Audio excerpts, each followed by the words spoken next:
अगं राजेश्वरी, तू सांगितल्याप्रमाणे नैवेद्याचं ताट तर घेतलं नाही, पण ह्या ग्लासेसची अवस्था बघ काय झालीये. लोखंडाची आहेत की काय असं वाटतंय. चल करूया आपण त्यांना पण चकचकीत.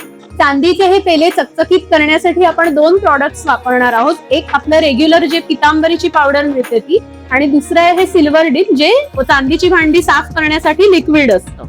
साफ करायच्या आधी आपल्याला हे ग्लासेस थोडेसे ओले करून घ्यायचे. आता आपण पितांबरीची पावडर स्क्रबरवर घेऊया. स्क्रबर पण आपण ओला केलाय. आता आपण हे घासू. कडांना वगैरे व्यवस्थित घासून घ्यायचंय आपल्याला. घासता घासता तुम्हाला त्याचा काळेपणा कसा कमी होतो हा फरक तुम्हाला जाणवेल. आतमधली पण कड काळी झाली होती, बाकी पेला तेवढा खराब झाला नव्हता, तर त्यामुळे मी त्याची कड घासून घेते. खाची खुचींमध्ये पण चांगलं घासून घेऊया.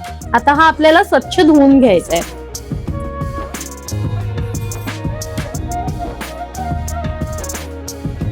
हा बघा, हा आपण पितांबरीने स्वच्छ केलेला पेला आहे. आतून पण आपण स्वच्छ केलाय. आता हा आपण बाजूला ठेवूया. आता हा दुसरा जो पेला आहे तो साफ करण्यासाठी आपण वापरणार आहोत लिक्विड क्लीनर, ज्याचं नाव आहे सिल्वर डिप. तर त्यासाठी काय करायचंय, आपल्याला स्पंजवर थोडंसं हे लिक्विड घ्यायचंय.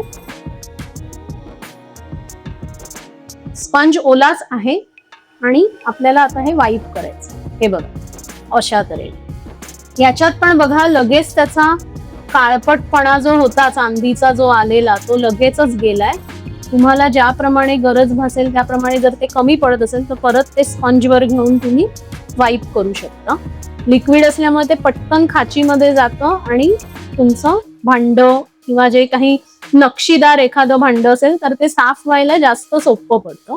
फक्त हे वापरताना लिक्विड तुम्हाला एक सावधगिरी बाळगायची ती ही की तुम्ही जर खाली काही घेणार असाल, जसं आता हे चांदीचं ताट आहे, तर ते चांदीचंच घ्या. ताम्हण असेल, ताट असेल, जे काही. जर तुम्ही स्टीलचं घेतलं तर हे केमिकल आहे, त्यामुळे स्टीलवर त्याची वेगळी रिॲक्शन होऊ शकते.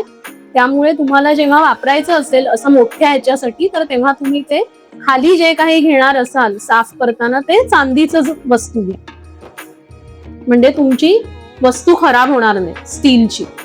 जर तुमची वस्तू छोटी असेल, उदाहरणार्थ तुमचे देव्हाऱ्यातले देव, तर तुम्ही या बाटलीमध्ये डायरेक्टली ते डिप करून बाहेर काढू शकता. पण जेव्हा मोठ्या गोष्टी असतात, जसं की हे ताट असेल किंवा पेला असेल, तेव्हा मात्र तुम्हाला असं स्पॉन्जवर घेऊनच ते वाईप करावं लागेल. ह्याला एक केमिकल असल्यामुळे वास येतो थोडासा, तर तो घालवण्यासाठी, आणि तसंही त्यांनी पण ज्या इन्स्ट्रक्शन्स दिल्या त्यानुसार सोप वॉटरने तुम्हाला हे साफ करायचंय सिल्वर डिप मधून साफ केल्यानंतर. सो राजेश्वरी, मस्त दोन्ही चांदीचे पेले छान धुतलेले आहेत. आता कसं आहे, सिल्वर डिप हे एक लिक्विड असल्यामुळे आपली भांडी जी असतात त्याच्यात जर नक्षी असेल किंवा आपले जे देव असतात त्याच्या जे असं आतमध्ये जाऊन आपल्याला जे साफ करायला लागतं ते इझी होऊन जातं. पितांबरीचा ऍडव्हान्टेज असा आहे की त्याचा वापर करून तुम्ही मल्टिपल गोष्टी साफ करू शकता, म्हणजे मल्टिपल प्रकारचे धातू किंवा मेटल्स तुम्ही युज करू शकता. सिल्वर डिप नावातच सिल्वर आहे, त्यामुळे वेगवेगळ्या प्रकारच्या धातूंवर यूज नाही करायचं हे त्यांनी स्पष्टपणे त्यांच्या इन्स्ट्रक्शन्स मध्ये लिहिलेलं आहे. त्यामुळे खास चांदी साफ करण्यासाठी सिल्वर डिप हे यूज केलं जातं, आणि पितांबरी जे आहे ते मल्टिपल प्रकारच्या धातूसाठी तुम्ही यूज करू शकता. आता या दोन्हीचे ऍडव्हान्टेजेस आम्ही तुम्हाला सांगितलेले आहेत. तुमच्या गरजेप्रमाणे तुम्ही ठरवायचं की तुम्हाला काय वापरायचं.